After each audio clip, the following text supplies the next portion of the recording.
Hey there. Tonight, you're about to discover something extraordinary that happened 2,500 years ago on the vast steppes of Central Asia.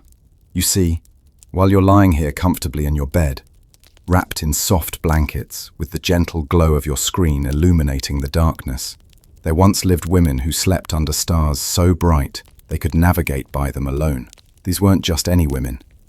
They were the Scythian warrior women, the real-life inspiration for the Greek myths of Amazons.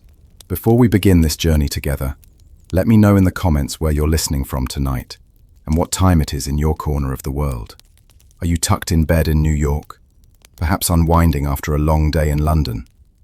Or maybe you're somewhere in between, using this story to drift off into peaceful dreams. So, dim the lights, adjust your pillow just right, and let your breathing slow. Tonight, you'll walk in the footsteps of Tamiris, a young Scythian woman who would become one of history's most feared horse archers. You'll feel the cold morning mist on your face as you learn to shoot backwards from a galloping horse. You'll taste the fermented mare's milk that sustained these remarkable warriors. And you'll understand why even the mighty Persian Empire trembled at the thunder of their hoofbeats. Close your eyes when you're ready. Our story begins. The morning air bites at your exposed cheeks as you wake in your felt tent, the yurt your people call home on these endless grasslands. You are Tamiris, barely 16 summers old, and today marks the beginning of your formal warrior training among the Scythian tribes. The year is 530 BCE, though you measure time by the seasons and the movements of the herds, not by numbers carved in stone, like those soft city dwellers to the south. Your grandmother, Zaranea, stirs beside you, her weathered hand reaching out to check if you're awake. She was once the finest archer in 7 tribes, they say, capable of shooting 3 arrows before the first struck its target. Now her joints ache in the morning cold, but her eyes still gleam with the fierce pride of a warrior who has never been defeated in single combat. Outside you hear the familiar sounds of dawn. Horses nickering softly, dogs stretching and yawning, the crackle of dung fires being rekindled for the morning meal. Your stomach tightens with anticipation, and perhaps a touch of fear.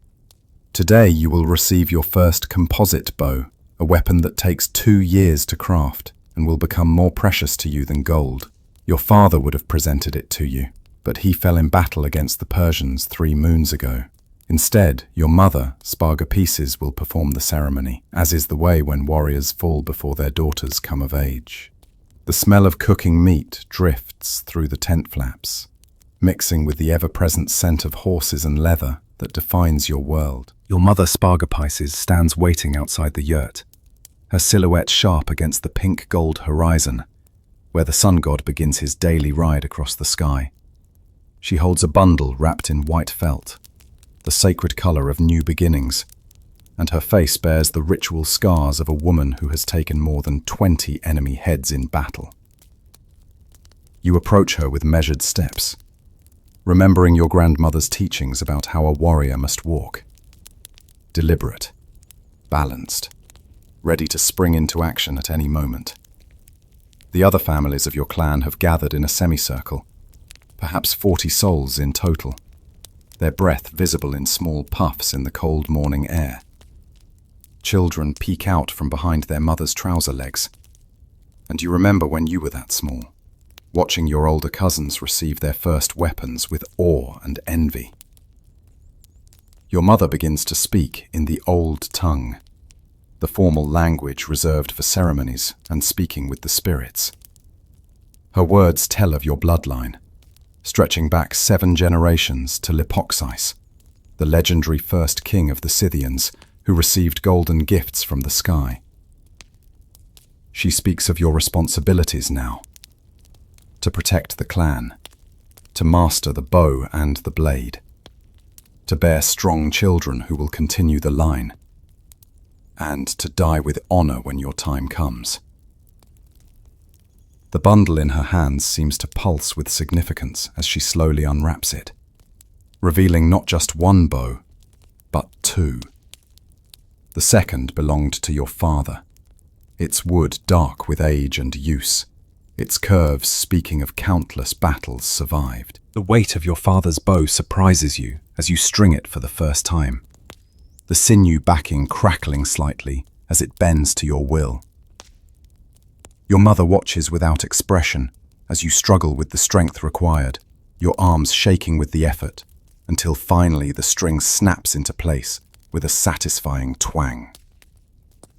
Around you, the other young warriors of your age group have begun their own morning training. But you barely notice them as you focus on the target your mother has set up.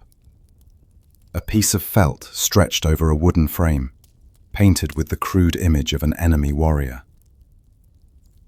You nock your first arrow, a simple practice shaft with a blunt tip, and draw the bow back as you've watched others do countless times. The strain burns through your shoulders and back, muscles you didn't know you had screaming in protest. Your mother steps behind you, adjusting your stance with rough hands, spreading your feet wider, rotating your hips, lifting your elbow. She smells of horse sweat and the bitter herbs she chews to stay alert during long rides. When you release, the arrow flies wide, missing the target entirely and disappearing into the grass where a young boy runs to retrieve it, laughing at your failure. Heat rises in your cheeks, but your mother simply hands you another arrow, and another, and another. By the time the sun has climbed a hand's width above the horizon, your fingers are raw and bleeding, leaving red smears on the arrow shafts. But your last arrow has finally struck the edge of the target. By midday, your arms feel like water and your stomach gnaws with hunger. But your mother leads you away from the archery field toward the horse herds, without offering food or rest. The animals graze peacefully in the distance, hundreds of them scattered across the grassland like clouds of brown and gold and black against the green. These are not the tall, delicate horses of the southern kingdoms, but the hardy steppe ponies that can survive on sparse grass and frozen streams, that can gallop for days without tiring. Your mount since childhood, a mare named Wind Dancer for her swift feet, raises her head at your approach and nickers softly. But your mother shakes her head and points instead to a young stallion, barely broken, his eyes still wild with the memory of freedom. This is Stonecrusher, named for his tendency to strike out with his hooves at anything that displeases him. 3 warriors have already failed to master him completely. You approach slowly, speaking in the low, rhythmic voice your people use to calm horses, telling him of your father's death and your need for a warrior's mount. The stallion's ears swivel toward you, his muscles tense beneath his dun-colored coat. When you reach out to touch his neck, he doesn't pull away, though his skin shivers under your palm. Your mother tosses you a bridle, the signal that you must mount him now, without a saddle, and prove you can control him. The other young warriors have gathered to watch, some placing bets on how quickly you'll be thrown. Stonecrusher bucks and twists beneath you like a creature possessed by wind spirits, his powerful muscles bunching and releasing in violent waves that threaten to send you flying into the unforgiving earth. Your thighs burn from gripping his sides, your hands tangled so tightly in his mane that you fear you'll pull it out by the roots. He races toward the other horses, hoping to scrape you off against their bodies, but you lean low against his neck, whispering the ancient words your grandmother taught you, the secret language between human and horse that goes back to the first compact between your species. Gradually, his bucking becomes less violent, his run less panicked, though he still tests you with sudden stops and sharp turns. Your mother gallops alongside on her own mount, a scarred old warrior horse named Blood Moon, watching your technique with critical eyes. She shouts instructions over the thunder of hooves, how to shift your weight to guide him, how to use your knees and heels to communicate your intentions, how to become one creature instead of 2. By the time Stonecrusher finally accepts your mastery, The sun has moved significantly across the sky, and your inner thighs are raw and bleeding, where the rough hair of his back has rubbed through your trousers. But you've done it. You've claimed a warrior's mount, and the watching crowd erupts in approval, banging their bows against their shields in the traditional celebration. Your grandmother hobbles forward, offering you a skin of fermented mare's milk, kumis, the drink of victorious warriors. That evening, as the clan gathers around the central fire for the feast celebrating the new warriors, you can barely keep your eyes open, despite the excitement thrumming through your veins. The smoke from the dung fire stings your eyes, mixing with the rich aroma of roasted horse meat and wild onions. Your grandmother Zaranea sits beside you, her gnarled fingers working automatically as she repairs a piece of horse tack, occasionally reaching over to correct how you're holding your new bow, even during dinner. The clan's storyteller, ancient Targetaus, with his milk-white eyes that see nothing of this world but everything of the spirit realm, begins the evening's tale. He speaks of Queen Tirgatau, who lived 10 generations past, when the Greeks first came sniffing around the Black Sea shores like hungry dogs.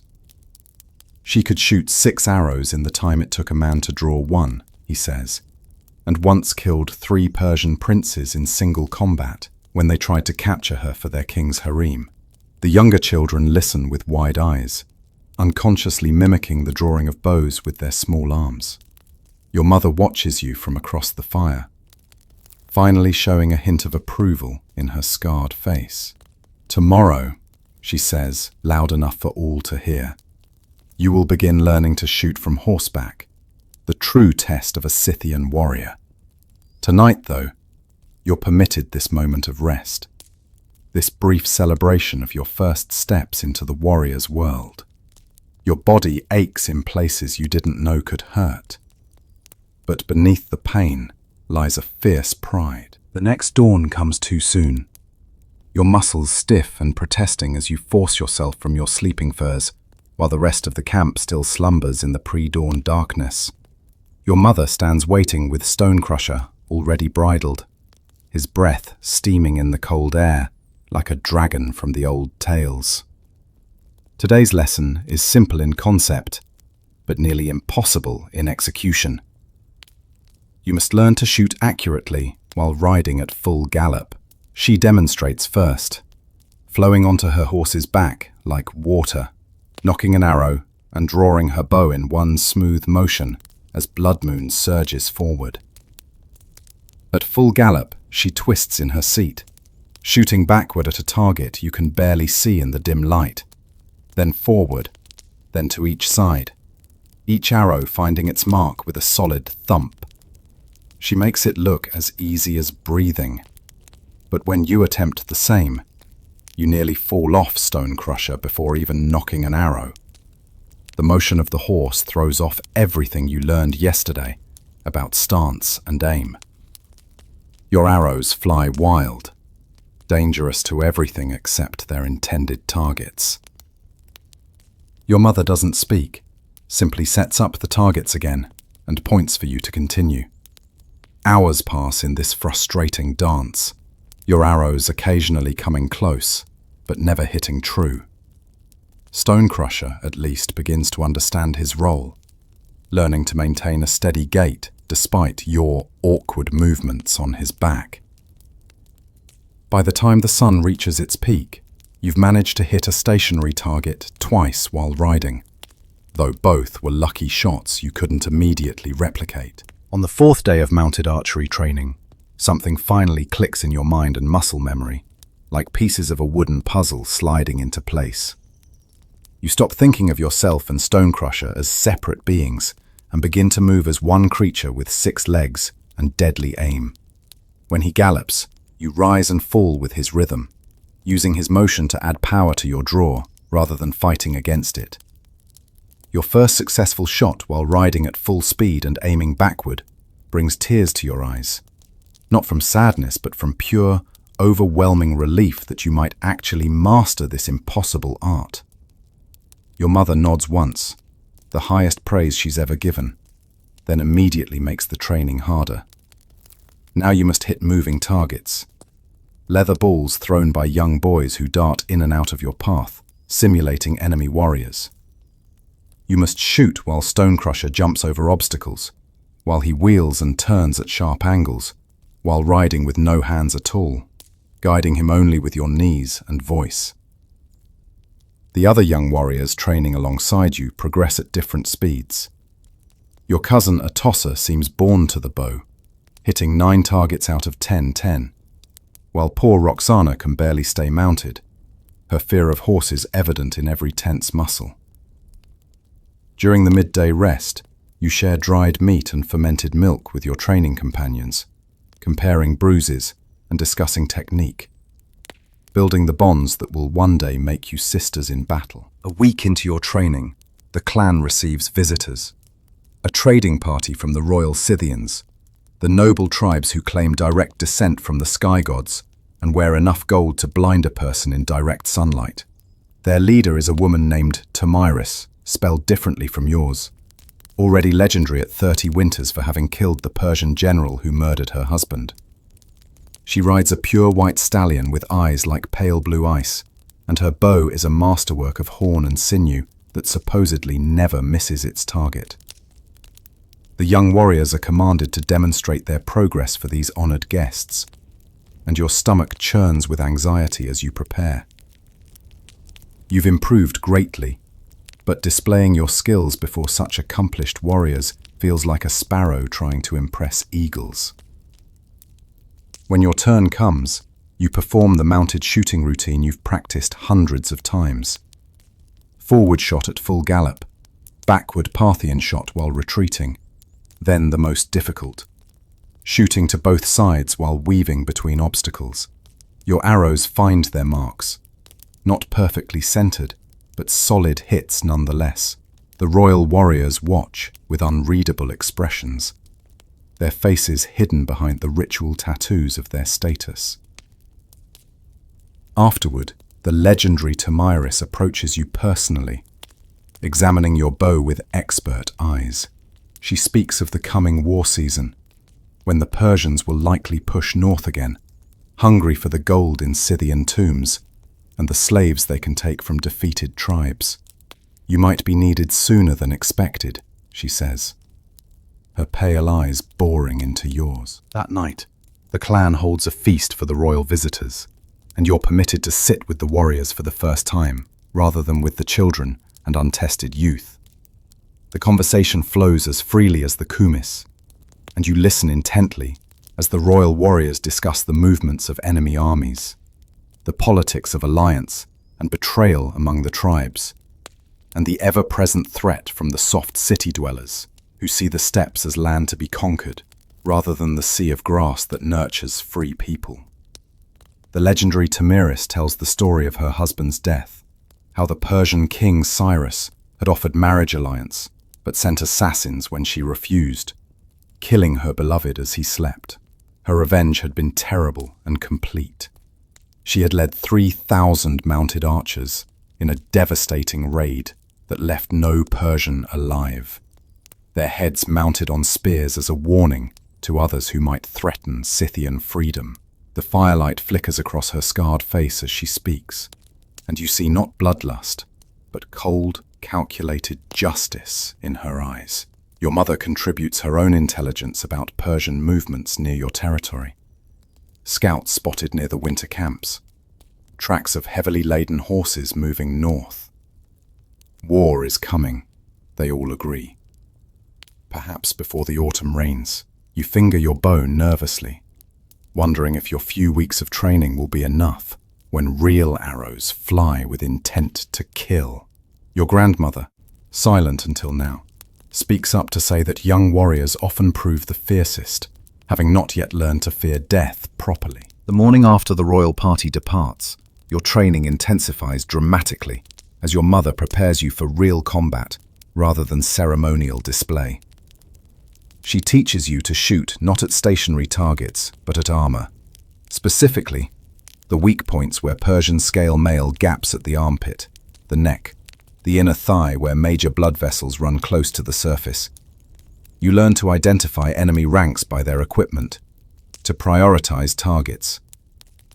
Officers first to sow confusion, then horseholders to prevent retreat, then the common soldiers, who will panic without leadership. She shows you the different arrowheads in your quiver, broadheads for unarmored foes, narrow bodkins for punching through mail, blunt heads for stunning without killing when captives are needed for ransom or sacrifice. Your practice targets now wear actual armor taken from dead enemies, and you must learn how different materials affect arrow penetration. Persian iron deflects shots at shallow angles. Greek bronze dents but rarely breaks. And the thick felt armor of other steppe peoples can stop arrows entirely if layered correctly. Stonecrusher learns alongside you, trained to respond to leg pressure alone, so your hands remain free for shooting, to stand still amid the chaos of battle, to strike out with his hooves at enemy footmen who get too close. Your days blur together in a constant cycle of shooting, riding, maintaining equipment, and collapsing exhausted into your furs each night. Your dreams filled with the whistle of arrows and the thunder of hooves. 2 weeks pass in this intense preparation before the scouts bring word that changes everything. A Persian army of 5,000 moves north along the traditional raid route, less than 3 days' ride from your summer pastures.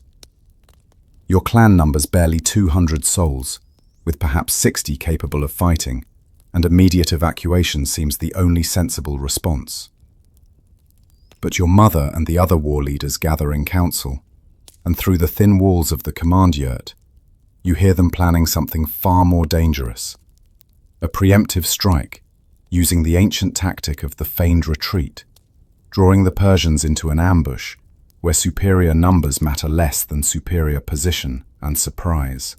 You're summoned inside, along with the other young warriors who've completed basic training, and told you'll be part of the bait force, the ones who must convince the Persians that a small, panicked group of Scythians flees before them. Your role is critical. Appear weak enough to pursue, but strong enough to be worth catching. Maintain enough distance to avoid capture, but stay close enough to remain tempting. And above all, sell the deception with apparent fear and desperation. The main force will wait in a box canyon 2 days' ride south, where the walls echo and multiply the sound of arrows, where escape routes can be blocked with a handful of warriors. If the plan works, the Persians will ride into a death trap. If it fails, if they sense deception, the bait force will be slaughtered to the last rider. The morning of your first battle dawns grey and cold, with a mist that clings to the grassland like the spirits of dead warriors reluctant to leave this world. Your small force of 20 riders moves out before sunrise, leaving clear tracks for the Persian scouts to follow, acting like a hunting party caught unaware, rather than bait leading predators to their doom. Your mother leads, with you and the other young warriors in the middle, protected by veterans who will ensure the deception holds, even if panic becomes real. By midday, you spot the dust cloud on the horizon that signals the Persian vanguard. Perhaps 200 riders meant to pin your small group while their main force catches up. Your mother signals the retreat, and you wheel Stonecrusher around, spurring him to a gallop that looks panicked, but actually maintains precise distance. The Persians take the bait, their war cries echoing across the steppes as they surge forward, confident in their superior numbers. You force yourself to look back frequently with exaggerated fear, even dropping a few supplies as if in haste, breadcrumbs to maintain their interest. The chase continues through the afternoon, your group splitting and regrouping in apparent confusion, while actually following a carefully memorized route toward the canyon.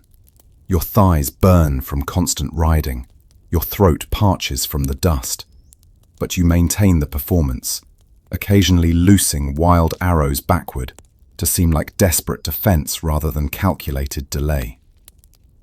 As the sun begins to sink, the canyon walls rise before you, and your mother sounds the horn that signals the final phase. The canyon swallows your small force like a great mouth, its walls rising 30 feet on either side, carved by ancient floods into a perfect killing ground, where escape exists only forward or back, never to the sides. Your group races through the narrow passage, Stonecrusher's hooves echoing off the rocks like war drums, announcing the enemy's doom. Hidden above on both walls, 300 Scythian warriors wait with arrows nocked, invisible among the rocks and shadows, their horses tethered safely beyond the ridge. You reach the designated spot where the canyon widens slightly, and your mother signals the turn. This is the moment of greatest danger. You must wheel around and face the pursuing Persians, holding them in place long enough for the trap to close behind them. The first Persian riders thunder into the canyon, their eyes gleaming with anticipated victory, already counting the slaves and gold they'll claim.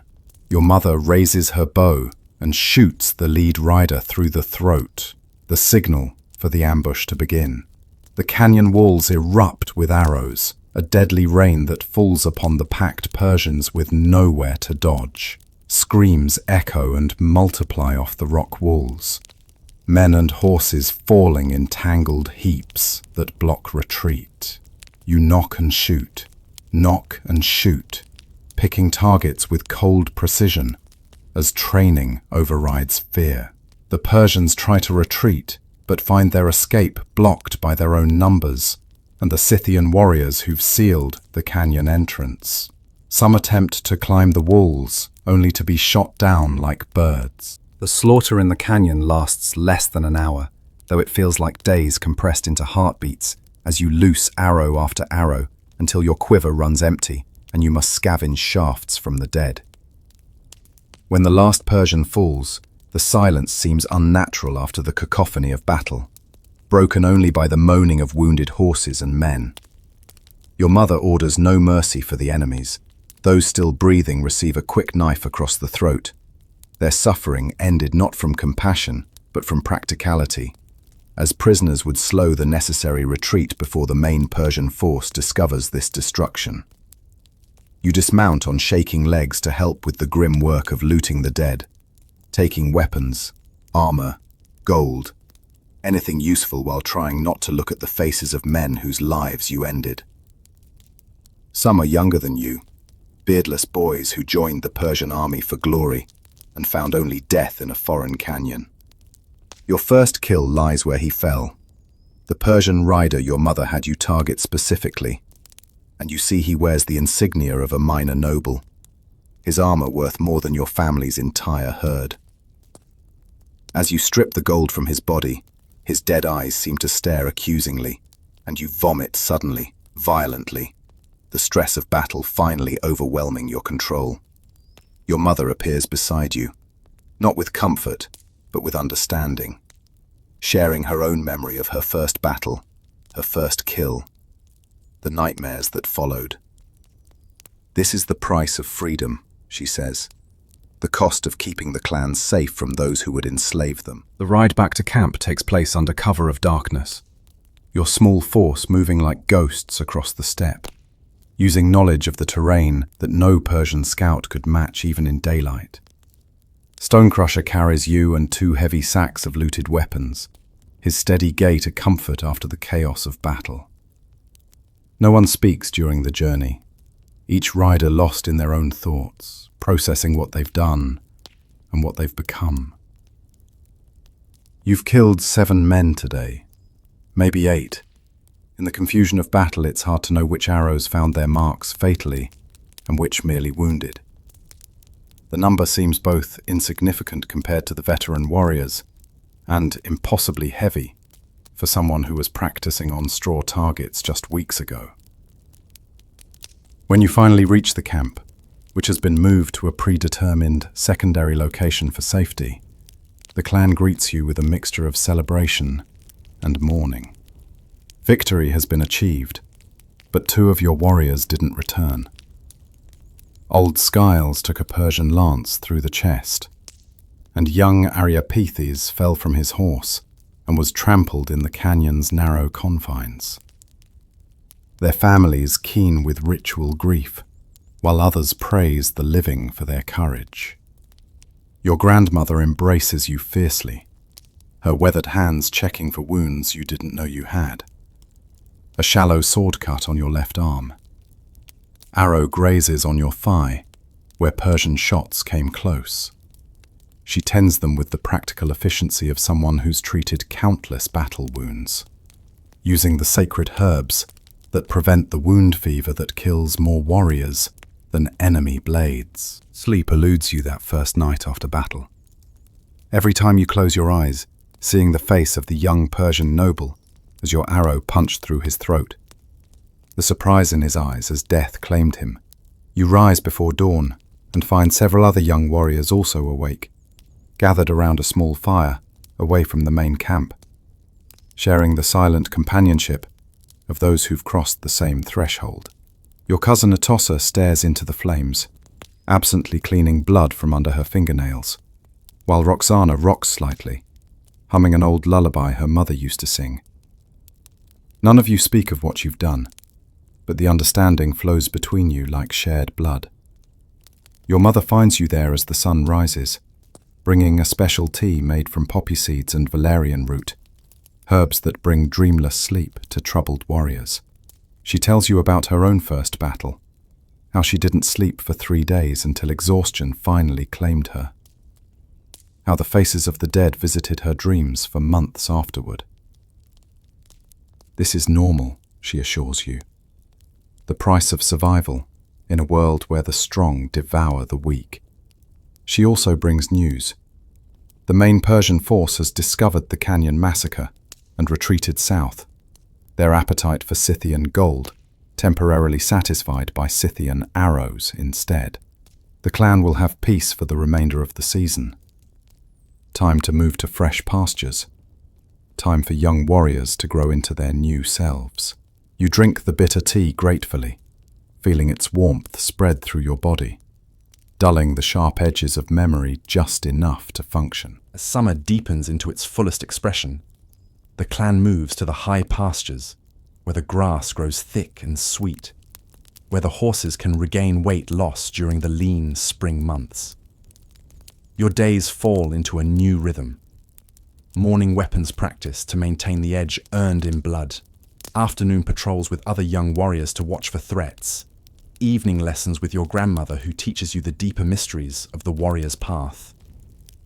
She shows you how to read the flight of birds for omens, how to find water in seemingly dry land, how to navigate by stars when clouds hide the moon.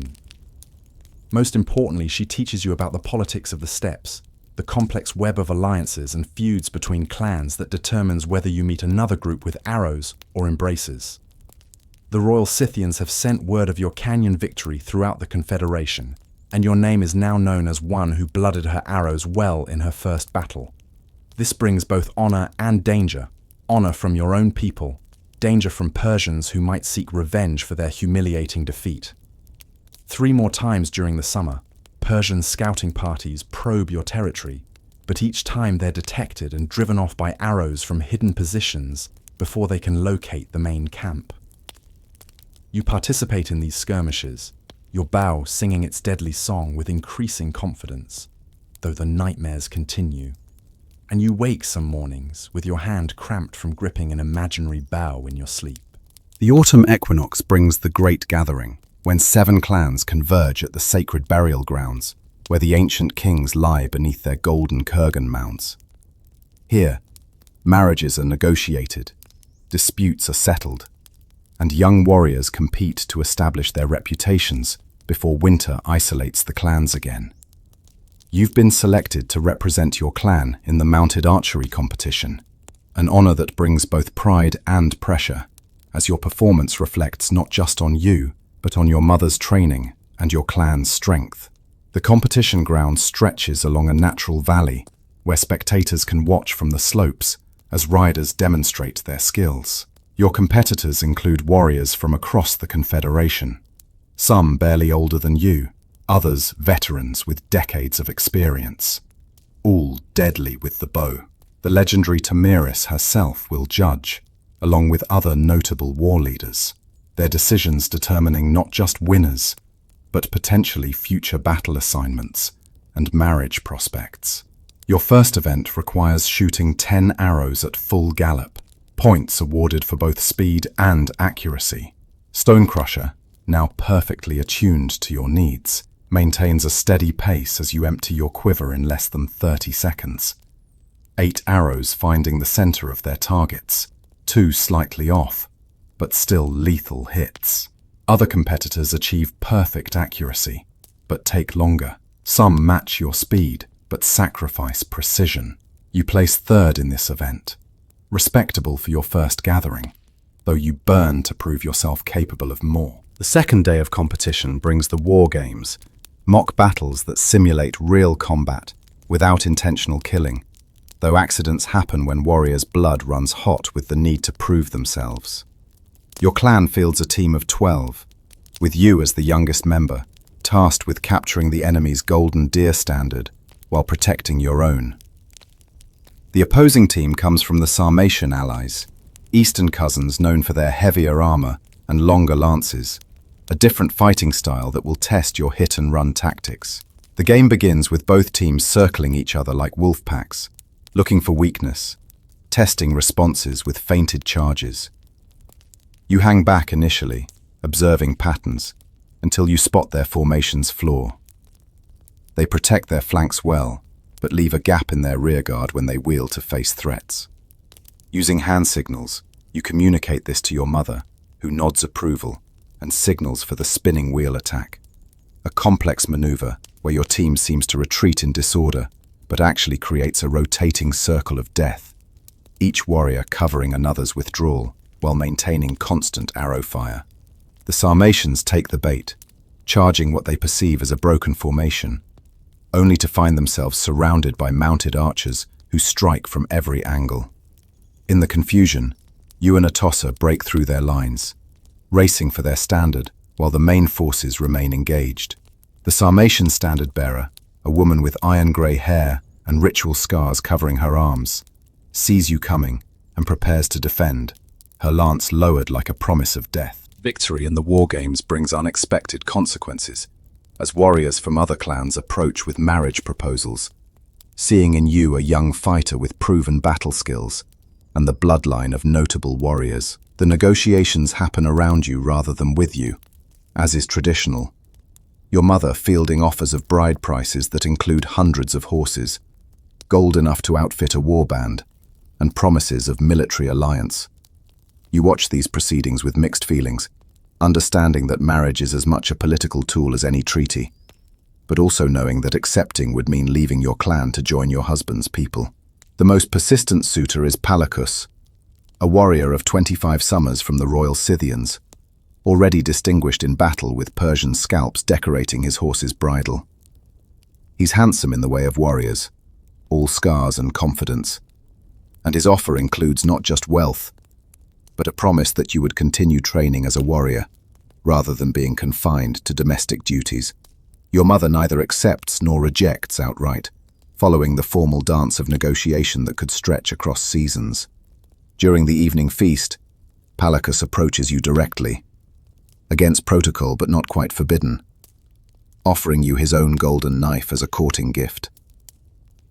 The knife is beautiful, its handle decorated with tiny golden deer, its blade sharp enough to shave with, a weapon that speaks of respect for your warrior status, rather than an attempt to transform you into something softer. The gathering ends with the ritual honoring of the dead, where the names of warriors who fell during the year are sung to the sky, their spirits released to ride eternal across the celestial steppes. You stand with the other blooded warriors as the shamans call out the names of those who died in the canyon ambush and other battles, their families casting precious objects into the sacred fire to accompany the spirits on their journey. Your first kill's name is called among the enemy dead, given honorable mention. Prince Hystaspes of the Achaemenid line, whose death in the canyon represents a significant blow to Persian prestige. The knowledge that you killed someone important enough to be named brings a complex mixture of pride and unease. After the ceremony, Your grandmother pulls you aside for a private ritual, one performed only for warriors who've taken their first noble blood. She leads you to one of the ancient kurgans, its entrance sealed for generations, and performs the blood-marking ceremony, cutting a small pattern into your left shoulder that will scar into the mark of a proven warrior. The pain is sharp, but brief. Nothing compared to the deeper ache of carrying death on your conscience. She tells you the secret history of your bloodline, how your ancestors were not always horse people, but came from the far north, beyond the edge of the world, bringing with them the knowledge of the composite bow and the partnership with horses that defines Scythian life. You are, she says, descended from the first woman to tame a wild horse, the first to understand that freedom comes not from staying in one place, but from the ability to leave it. Winter arrives early this year, the first snows falling before the clans have fully dispersed from the gathering, transforming the steppe into an endless white sea, broken only by the dark shapes of moving horses and the smoke from yurt fires. Your clan moves to the winter grounds, a sheltered valley where the wind doesn't cut quite as sharply and where underground springs keep from freezing entirely. The journey takes 5 days through increasingly harsh conditions, testing everyone's endurance as temperatures plummet and visibility drops to mere yards in the blowing snow. Stonecrusher proves his worth during the migration, his thick winter coat and steppe-bred hardiness, allowing him to break trail for the weaker animals. You ride scout despite the conditions, your eyes watering from the cold as you search for landmarks buried under snow, for the specific rock formations that mark the path to safety. 3 times you have to turn back and guide lost family groups who've strayed from the main column, including one terrifying hour when you can't find the main group yourself, navigating only by the sound of horses and the faint smell of smoke on the wind. When you finally reach the winter valley, exhausted and half frozen, you help establish the defensive perimeter, knowing that winter is when rival clans might raid for supplies, when Persian armies definitely won't march, but when desperate bandits might risk everything for food and warmth. The work of survival never ends. It only changes shape with the seasons. The depths of winter bring a different kind of warfare. Not the clash of armies, but the silent struggle against starvation and cold that claims more lives than any Persian sword. Your clan's stored supplies dwindle faster than expected, the autumn hunt having been interrupted by the early snows, and hard decisions must be made about which animals to slaughter and which to keep alive for spring breeding. You join the winter hunting parties, tracking the few deer and wild sheep that remain in the valley, learning to move silently through snow that crunches underfoot like broken pottery. Your bow must be kept warm against your body to prevent the sinew backing from cracking in the cold, drawn only at the moment of shooting. One grey afternoon, you track a small group of saiga antelope for hours, following their distinctive heart-shaped hoofprints through the drifts, until you find them pawing through snow to reach the grass beneath. The shot must be perfect. You'll likely only get one chance before they flee, and the clan needs this meat. You wait until the largest male turns broadside, then draw and release in one smooth motion despite your numb fingers. The arrow flies true, piercing behind the shoulder into the heart-lung area, and the antelope staggers only a few steps before collapsing. The rest of the group flees, but one kill is enough to feed several families for days. You perform the ritual thanks to the animal's spirit, promising that its death serves life, that nothing will be wasted. The coldest night of winter brings unexpected visitors. A small group of Persian deserters, soldiers who've abandoned their garrison rather than starve through the winter on reduced rations. They approach under a white banner, knowing they'll be killed on sight otherwise, begging for food and shelter, in broken Scythian mixed with gestures. Your mother and the other war leaders debate whether to help them or execute them as enemies, while you're assigned to guard them, arrow nocked and ready should they prove treacherous. Through the youngest deserter, barely older than you and speaking better Scythian learned from a slave nurse, you learn their story. They're not regular Persian army, but conscripts from conquered territories, forced to fight for an empire they have no loyalty to. Men who've seen their own villages burned for failing to meet tribute demands. The debate rages through the night, with some arguing that helping enemies brings curse upon the clan, others saying that turning away starving men in winter violates the sacred laws of hospitality. Finally, your grandmother speaks with the authority of age and wisdom, declaring that they can stay, but must earn their keep, teaching the clan about Persian military tactics, helping with winter hunts, and most importantly, sending word to their garrisons that the Scythians treated them well, potentially sowing seeds of doubt in future enemies. The decision made, you help settle them in the poorest yurt, bringing them fermented milk and dried meat, watching as they weep with relief at this unexpected mercy. Spring arrives like a warrior returning from battle, sudden, violent, and transformative. The ice breaks on the streams with sounds like thunder. Snowmelt turns the valley floor into a muddy morass, and the first green shoots appear almost overnight, drawing the horses to graze with desperate hunger after months of dried grass and bark. With spring comes news from the outside world, carried by traders who've survived the winter roads. The Persian Empire has suffered a massive defeat attempting to cross the Danube to attack the Western Scythians, losing thousands to Scythian arrows and their own hubris in underestimating the steppe warriors. This victory, though won by distant cousins, strengthens all Scythian positions, making it less likely the Persians will attempt northern raids this season.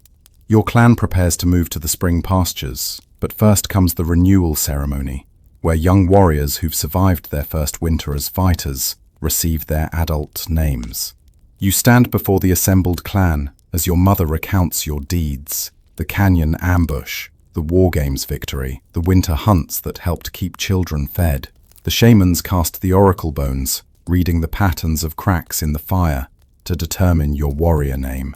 They declare, "You shall be called Tomiris Arrowstorm, for the deadly rain you brought upon your enemies."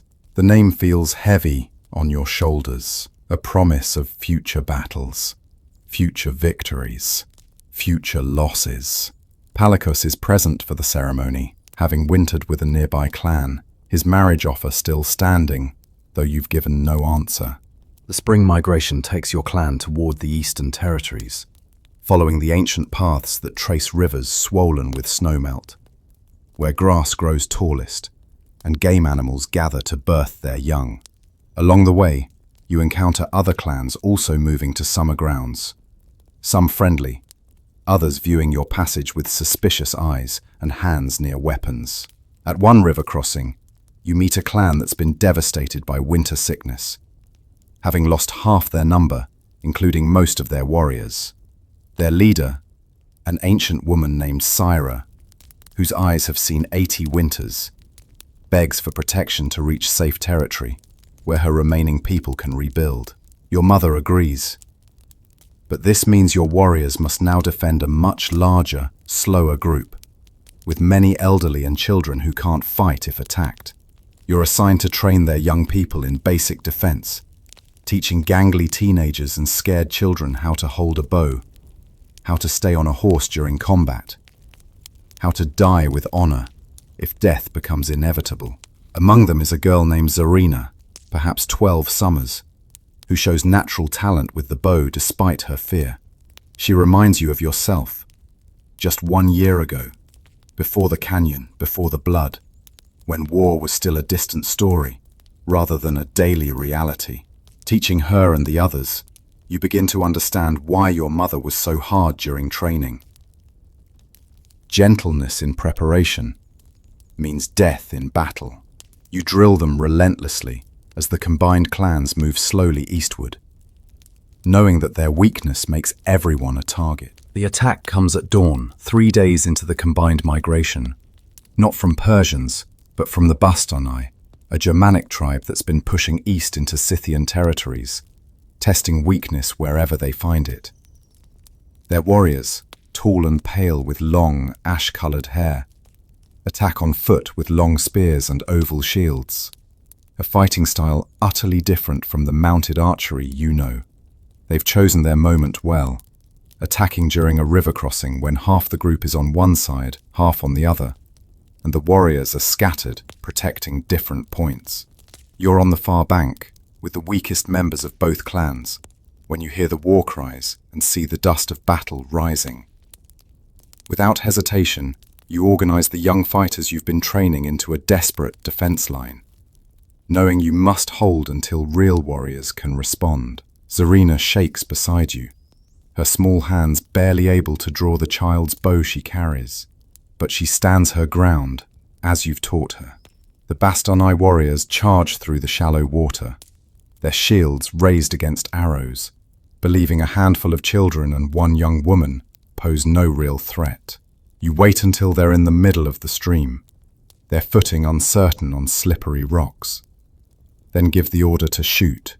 Most arrows bounce off shields or miss entirely, but enough find gaps to slow the charge. You, personally, put 3 arrows into the lead warrior's thigh, leg, and finally throat as he stumbles, turning the water red around his falling body. The battle at the river crossing stretches through the morning, as warriors from both sides of the water fight to reunite and repel the Bastonai raiders. Your small group of young defenders has held longer than anyone could have expected, though at terrible cost. 5 of the children you trained lie dead or dying, their small bodies crumpled where German spears found them. Zarina survived but will never draw a bow again, her right arm shattered by a shield blow that you couldn't prevent. The sight of her pain ignites something cold and terrible in your chest, a fury that goes beyond battle rage into something more primal. When your mother and the main warriors finally fight through to your position, they find you've abandoned all pretense of civilized warfare. You're on foot among the German corpses, methodically taking heads with your father's knife, the traditional right of a warrior who's held against overwhelming odds. The Bastonai retreat when faced with the full force of united Scythian warriors, but not before losing 30 of their number to arrows and the terrible rage of defenders protecting their weak. Your mother says nothing about the heads, understanding that sometimes violence must be answered with greater violence to ensure it doesn't return. That night, the combined clans honor the child defenders who died, granting them full warrior funerals despite their age, their names added to the songs of heroes. You sit with Zarina through her fever, holding her left hand while the healers work to save what they can of her ruined arm. The summer solstice finds your clan established in rich pastures, far from Persian or Germanic threats. The horses growing fat on sweetgrass, children playing without fear in the long twilight of northern summer. You've changed since leaving these same grounds last year. No longer the untested girl receiving her first bow, but a blooded warrior with kills to her name and scars to prove their cost. Palakas has remained with your clan through the migrations and battles, fighting beside you at the river crossing, and his persistent courtship has evolved into something deeper. You find yourself seeking his company during the quiet evening hours, discussing tactics and comparing battlefield experiences, discovering a mind that matches yours in strategic thinking. Your mother has begun serious negotiations for your marriage, not because she's eager to lose a warrior, but because she recognizes that alliance with the Royal Scythians could protect the clan from future threats. The bride price offered has grown to legendary proportions. 500 horses, gold equal to 20 warriors' equipment, and most importantly, a mutual defense pact that would bring royal warriors if your clan faces overwhelming enemies. You're given the final choice: as is proper for a blooded warrior, and you spend a sleepless night weighing your options. Accepting means leaving your birth clan, your grandmother's teachings, your mother's protection. Refusing means potentially insulting the royal Scythians and losing a powerful alliance. Stonecrusher seems to sense your turmoil, nuzzling your shoulder as you stand watching the stars wheel overhead. Your decision comes during the night of the new moon, when darkness wraps the steppes like a black felt blanket studded with stars. You accept Palakas's offer, but with conditions that surprise everyone. You will maintain your own yurt within his clan's territory, keep your own warrior's share of any battle plunder, and return to your birth clan for 3 months each year to train their young warriors. These are unprecedented demands, treating you more as an allied war leader than a traditional bride. But Palakas agrees immediately, saying he wants a warrior partner, not a domesticated ornament. The wedding ceremony combines both clans' traditions, beginning with the ritual kidnapping, where Palakas must chase you across the steppes and catch you in mock combat, proving his worthiness. You make him work for it, leading him on a wild chase that lasts from dawn to dusk, shooting blunted arrows to keep him at distance, testing his horsemanship and determination. When he finally catches you at a predetermined spot where both clans wait, you're both exhausted, laughing, covered in dust and sweat. A far cry from the formal ceremonies of southern kingdoms. Your grandmother performs the binding ritual, wrapping your and Palakas's bow hands together with a golden cord, while reciting the lineages of both families back 7 generations. The feast that follows lasts 3 days, with enough kumis consumed to float a boat, and warriors from both clans swearing oath friendship that transcends the marriage alliance. Life among the royal Scythians proves both grander and more complex than your birth clan's straightforward warrior culture. Their camp spreads across an entire valley, with hundreds of yurts arranged in careful hierarchy around the massive central tent of the High Chief, where gold gleams from every surface, and Persian carpets cover the ground. Your position as Palakas's wife and a proven warrior grants you immediate status, but you must still navigate the intricate politics of royal life, where words can be as deadly as arrows. The other royal wives eye you with a mixture of curiosity and suspicion. This wild clan girl who refuses to give up her weapons for the loom. Some attempt friendship, like Roxana the Golden, named for her hair like spun sunshine, who teaches you the secret language of royal women, how to gather intelligence through gossip, how to influence decisions through indirect suggestion, how to protect your interests when men think you're discussing recipes. Others, like Spargapasis the Younger, daughter of a war chief who hoped to marry Palakas herself, treat you with barely veiled hostility, testing your boundaries with small insults and social slights. You handle these challenges as you would battle, studying the terrain, identifying threats and allies, choosing when to strike and when to retreat.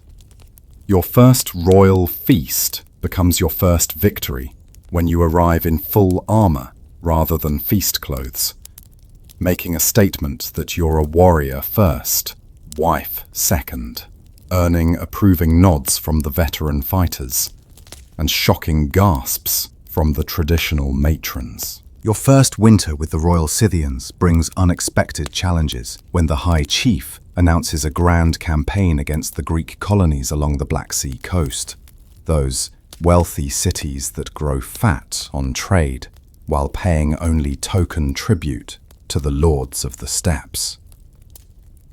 As a royal warrior, you're expected to contribute fighters to the campaign, but you have no personal warband yet. Palakas offers his warriors, but Accepting would mark you as dependent on your husband's strength, rather than your own. Instead, you send word to your birth clan and the weakened clan you helped protect, calling in debts of honor and loyalty. To everyone's surprise, 40 warriors answer your call, including young Tsarina, who's learned to shoot with her left hand, despite her ruined right arm. Your mother sends your cousin a tosser to lead them, a gesture of support that brings tears to your eyes. This makeshift warband must now prove itself alongside royal forces that number in the thousands, each clan competing for glory and the best plunder. The march to the coast takes 3 weeks through increasingly hostile territory, where Greek gold has bought the loyalty of smaller tribes who harass your supply lines with hit-and-run attacks. You volunteer your band for the dangerous duty of hunting these harassers, knowing that success here will earn respect, while failure will confirm the royals' suspicions that clan warriors are inferior. The work is brutal, tracking enemies through unfamiliar forest rather than open steppe, fighting dismounted among trees, where your mounted archery advantage disappears. The siege of Tanais, the richest of the Greek coastal cities, begins with a display of Scythian power that makes the city's white walls seem suddenly fragile. 5,000 mounted warriors encircle the city in a slowly tightening noose, their arrows darkening the sky whenever defenders show themselves on the walls. But cities aren't taken by arrows alone, and the Greeks have their own advantages. Stone walls that horses can't leap, Greek fire that burns, even on water, and hired mercenaries from across the Mediterranean who fight with disciplined phalanx formations. Your warband is assigned to prevent supply ships from reaching the city's harbour, a task that requires learning entirely new skills. You've never fought on water before, but you adapt quickly, commanding captured fishing boats with the same authority you would horses. The key insight comes when you realize that ship combat at close range isn't so different from mounted archery. It's about movement, positioning, and placing arrows where armor doesn't protect. Your warriors develop a devastating tactic of approaching merchant ships while appearing to be fellow Greeks, then unleashing point-blank arrow storms that clear the decks before boarding parties even become necessary. Within a month, no ship dares approach Tanais, and starvation begins its slow work within the walls. Your success brings both praise and envy from royal commanders who expected the clan girls' warband to fail. Pelarchus watches with pride as you report your victories at war councils, your voice carrying equal weight with hereditary nobles. Tanais falls after 3 months of siege. Its gates opened from within by hungry citizens who prefer Scythian rule to starvation. The plunder is beyond anything you've imagined. Warehouses full of grain, wine, and oil, workshops containing fine weapons and armor, treasury vaults holding enough gold to blind you in the morning sun. Your warband's share, earned through the successful naval blockade, makes every warrior wealthy enough to retire, though none choose to. You personally claim a Greek helmet with a golden face mask, a suit of scale armor light enough for mounted combat, yet strong enough to turn a spear point, and, most precious of all, a collection of Greek texts on military strategy that you'll have translated. The distribution of plunder becomes your first major test of leadership, as disputes arise over who deserves what share. Tsarina argues she should receive a full warrior's portion, despite her crippled arm, while some of the veteran warriors your mother sent believe they deserve extra for their experience. You solve this by instituting a complex system of battle honors. Extra shares for first blood, for protecting wounded comrades, for successful strategies proposed and executed. Everyone feels heard, if not entirely satisfied, and your reputation as a fair leader grows. But the victory at Tanais brings unexpected consequences. when the High Chief announces that the success has inspired him to plan an even greater campaign against the Persian Empire itself, striking at their northern provinces while their main armies are distracted by rebellions in Egypt. The preparation for war against Persia consumes the entire winter, with the royal Scythians calling in every alliance, every debt, every oath of loyalty to assemble the largest army the steppes have seen in generations. Your warband swells to over 100 as your success at Tanais attracts new followers, young warriors seeking glory under a leader who's proven that clan birth doesn't limit destiny. You spend the cold months training them in the tactics you've developed, the fusion of traditional mounted archery with lessons learned from fighting Greeks and Germans.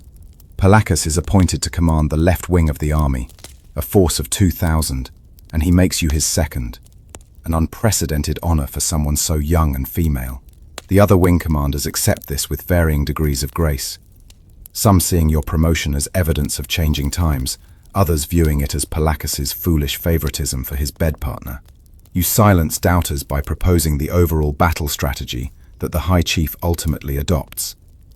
A false retreat that draws the Persians far from their supply lines, followed by a surrounding movement that cuts them off from retreat, essentially recreating your first canyon ambush on a massive scale.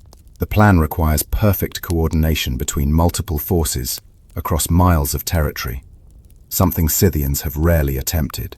You spend sleepless nights working out details with Palachus and the other commanders, using colored stones on felt maps to represent different units, developing a system of horn signals that can coordinate movements beyond visual range. The Persian army you face numbers 15,000, a force of professional soldiers augmented by conscripts from conquered territories, all marching north under the command of Megabyzus, a general who earned his reputation crushing rebellions from Egypt to Babylon.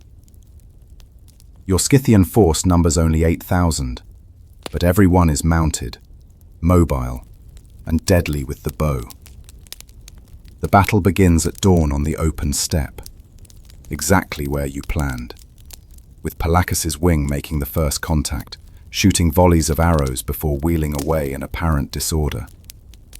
You watch from a hilltop as the Persians respond exactly as predicted, their cavalry pursuing what they perceive as a fleeing enemy, while their infantry advances in measured formation. The critical moment comes when you must judge whether the Persians are committed enough to the pursuit to spring the trap. Too early, and they'll recognize the deception and retreat to defensive positions. Too late, and your forward forces will take unnecessary casualties. You signal the horn call that brings the right wing sweeping in from concealment behind low hills. Then, lead your own reserve force in the final encirclement. The battle becomes a whirlwind of dust and death as 8,000 mounted archers pour arrows into the compressed Persian formation from every direction. You lose yourself in the rhythm of combat. Shoot, wheel, shoot again. Stonecrusher responding to your slightest shift in weight as you've trained him.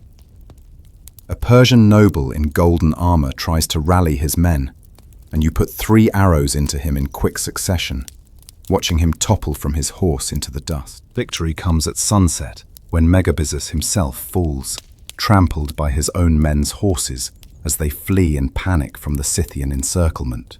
The Persian army dissolves into chaos, every man fleeing for himself, pursued across the darkening steppe by whooping warriors drunk on victory and bloodlust. You try to maintain some control, ordering your wing to focus on capturing supply wagons and noble prisoners for ransom, rather than wasteful slaughter of common soldiers who pose no further threat. The battlefield stretches for miles, littered with the dead and dying, the air thick with the iron smell of blood and the cries of wounded men calling for their gods in a dozen languages. Your own losses are remarkably light, perhaps 300 dead, another 500 wounded, while Persian corpses number in the thousands. As night falls, you establish a defensive perimeter and begin the grim work of sorting the living from the dead, dispatching the mortally wounded, and gathering the wealth of an empire's army. The plunder is staggering. siege weapons that can be sold to other kingdoms, thousands of sets of armor and weapons, chest after chest of gold, meant to pay the army for an entire campaign season.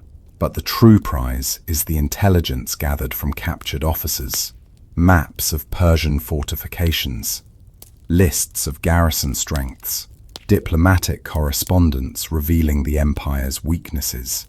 The High Chief declares this the greatest Scythian victory in living memory, and your name is prominently sung in the victory chants. The clan girl who helped destroy a Persian army. The journey back to royal territory becomes a triumph march as news of the victory spreads across the steppes. Clans that have never acknowledged royal authority send delegations, bearing gifts and offering alliance. Your personal reputation has transformed from Palakas's clan wife to Arrowstorm, destroyer of armies, a name that carries weight in councils and negotiations. But with fame comes danger. You survived 2 assassination attempts during the return journey, one from a Persian spy seeking revenge, another from a jealous Scythian noble who sees your rise as a threat to traditional hierarchies. Both attempts fail because you've learned to never fully relax, to always sleep with weapons at hand, to trust only those who've bled beside you in battle. Your warband has become fanatically loyal, calling themselves the Storm Riders, wearing a distinctive arrow badge that marks them as yours. Zarina, despite her crippled arm, has become your most trusted scout, her disability making enemies underestimate her, while her left-handed archery has become deadly accurate. The royal camp prepares a hero's welcome, with the High Chief himself riding out to meet the returning army, an honor usually reserved for his own sons. But you notice the calculating looks from royal princes, who see you as competition for their father's favor, the whispers from traditional nobles, who believe a woman's success diminishes their own honor. Palakas warns you that victory has made you powerful, and power makes you a target. From now on, every action will be watched, every word weighed, the threat or opportunity. Your second winter among the royal Scythians brings an unexpected challenge when you discover you're pregnant, your body harboring new life, even as it bears the scars of taking so many. The realization fills you with complex emotions: joy at the continuation of your bloodline, fear that pregnancy will be seen as weakness by your enemies, concern about maintaining your warrior status while growing a child. Scythian tradition holds that pregnant women are sacred, protected by the gods, but also that they should withdraw from war to protect the future generation. You refuse to accept complete withdrawal, instead modifying your training to maintain fitness while avoiding direct combat. Your mother arrives from your birth clan, bringing the traditional birthing tent and the ancient songs that ease delivery. She also brings practical advice about maintaining authority while physically vulnerable, sharing her own experience of commanding warriors between childbirths. Palakas proves more protective than you expected, assigning his personal guard to shadow you, which you tolerate only because you recognize the tactical wisdom of extra security, while your reflexes slow. Your warband takes your pregnancy as a sign of divine favor, believing that a child conceived after such victory will be specially blessed. You use the winter months to consolidate political alliances through correspondence and gifts, building a network of support that doesn't require physical presence. The other royal wives suddenly warm to you, pregnancy being the one universal experience that transcends rivalry, and you learn more about palace intrigue from their gossip than from any spy network. Your son arrives with the spring floods, born during a thunderstorm that the shamans declare an omen of his future as a warrior. You name him Aiden Thyrsus, after the legendary king who defied Darius, and his first cry rings strong enough to be heard over the storm. The birth is difficult, lasting a full day and night, leaving you weakened but alive, contrary to the hopes of certain rivals who wagered you wouldn't survive the birthing tent. Your mother and grandmother performed the traditional rituals, wrapping the baby in the hide of the first animal you killed, placing a tiny bow in his crib to ensure his path as a warrior. Recovery frustrates you with its slowness. Your body, so responsive in battle, rebels against your attempts to resume training too quickly. For the first time since receiving your bow, you must rely on others for protection, trusting your warband to maintain security while you heal. The experience teaches humility, but also reveals the depth of loyalty you've earned. Warriors compete for the honor of guarding your tent, and distant clans send gifts, celebrating the birth of a child from the Arrowstorm lineage.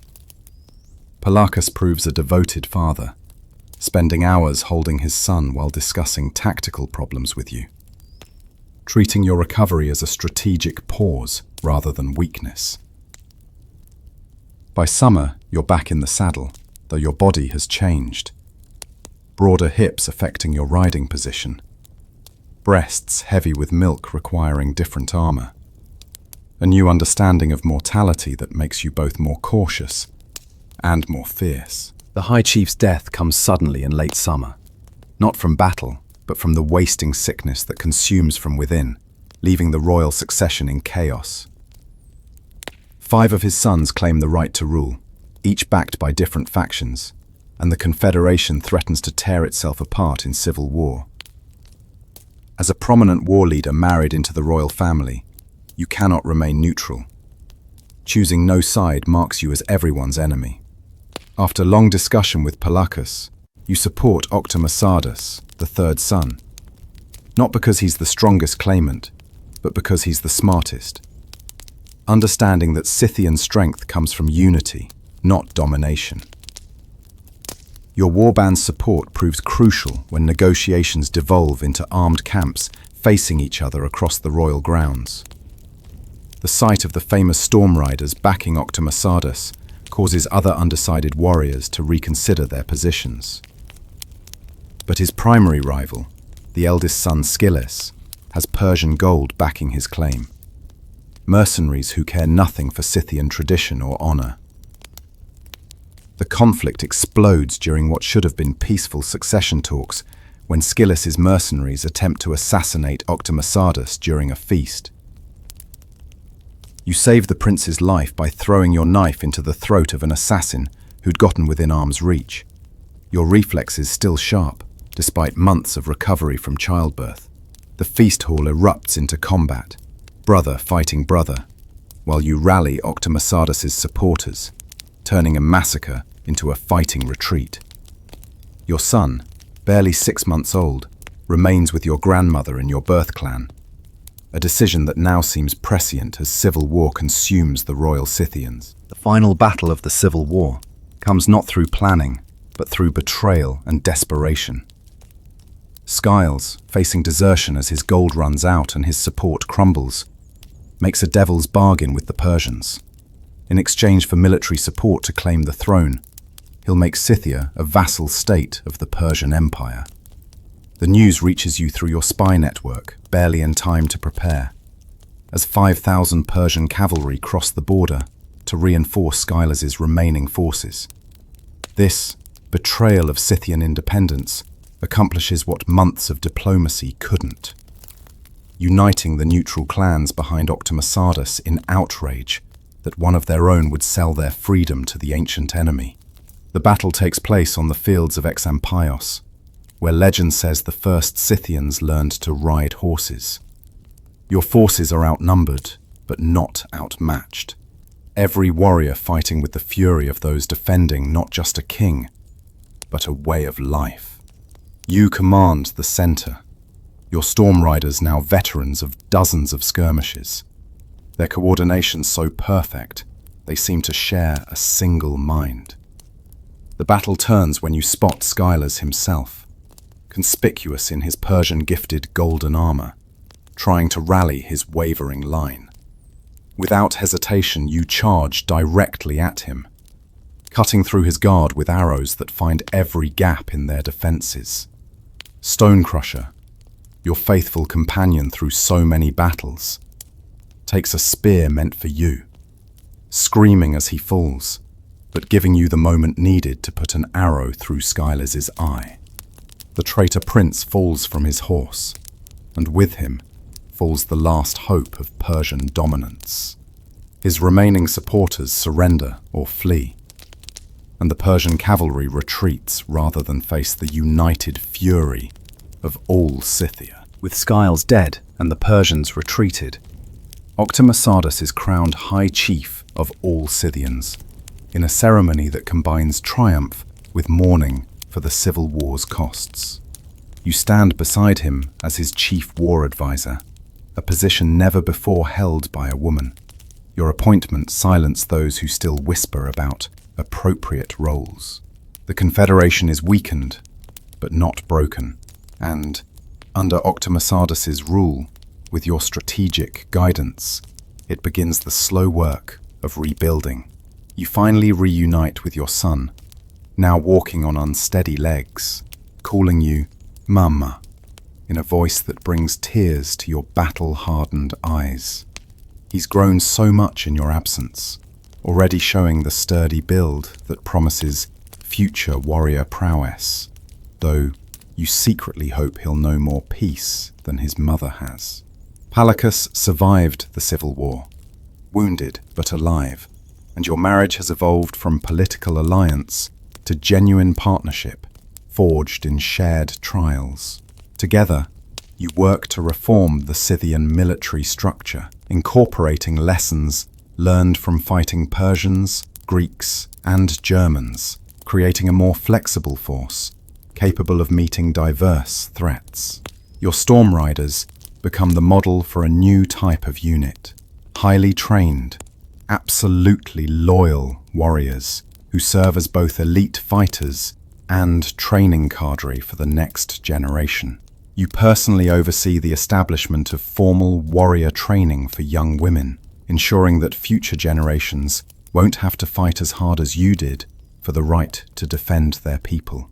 Stonecrusher's offspring, a spirited colt with his father's brave heart, becomes your new mount, trained from birth to carry you in battle. As autumn turns to winter, you stand on the same hill where you once received your first bow, now watching your own students practice mounted archery, their arrows flying true under your exacting instruction.